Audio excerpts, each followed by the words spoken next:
बसून विमानी सहल करूया गगनाची।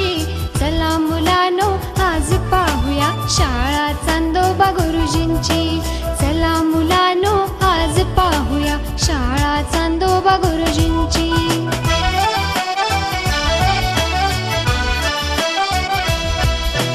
आज पौर्णिमा जमले तारे आकाशाच्या वर्गात।